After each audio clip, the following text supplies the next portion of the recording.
Christian college Lahore کا سالانہ جلسہ تھا۔ علامہ اقبال بھی اس جلسے کے اندر موجود تھے۔ جلسے ختم ہونے سے پہلے اس کے پرنسپل ڈاکٹر لوکس نے آپ سے کہا کہ جلسے کے بعد میں آپ سے ملاقات کرنا چاہتا ہوں۔ چنانچہ چائے سے فارغ ہونے کے بعد ڈاکٹر لوکس اور علامہ اقبال کی ملاقات ہوئی تو اس نے علامہ اقبال سے ایک سوال کیا۔ سوال یہ تھا کہ علامہ اقبال، میں آپ سے یہ سوال کرتا ہوں، یہ جاننا چاہتا ہوں کہ رسول اللہ صلی اللہ علیہ وسلم پر قرآن جو نازل ہوا تو کیا اس کے صرف مفہوم اور مطالب نازل ہوا اور پھر اس مفہوم اور مطالب کو اللہ کے نبی نے الفاظوں کی شکل دے دی، یا قرآن لفظ بہ لفظ نازل ہوا؟ جب یہ سوال علامہ اقبال نے سنا تو فوراً سے جواب دیا کہ رسول اللہ صلی اللہ علیہ وسلم پر قرآن کا مفہوم اور مطالب بھی نازل ہوا اور لفظ و لفظ بھی قرآن اللہ کے نبی پر اترا ہے، صرف معنی اور مفہوم نازل نہیں ہوا ہے۔ ڈاکٹر لوکس نے علامہ اقبال کے اس جواب کو سنا تو حیرت میں مبتلا ہو گیا اور کہا کہ مجھے امید نہیں تھی کہ آپ جیسا فلسفی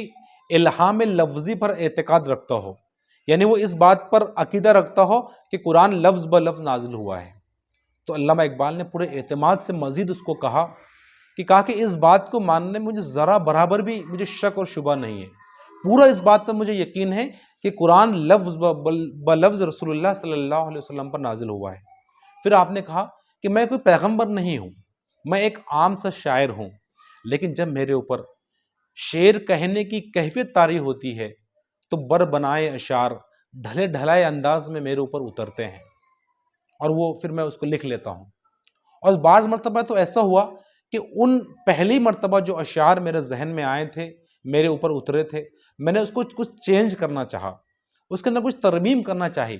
لیکن ترمیم کرنے کے بعد میں نے دیکھا کہ جو اشعار فرسٹ ٹائم میرے ذہن میں آئے تھے، میرے سوچ میں آئے تھے، وہی زیادہ صحیح تھے۔ جب مجھ جیسے شاعر پر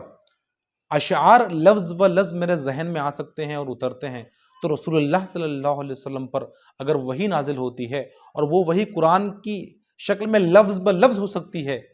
تو اس میں کس قسم کی شک و شبے کی گنجائش ہو سکتی ہے؟ علامہ اقبال کا یہ جواب اس نے سنا تو لاجواب ہو کر رہ گیا۔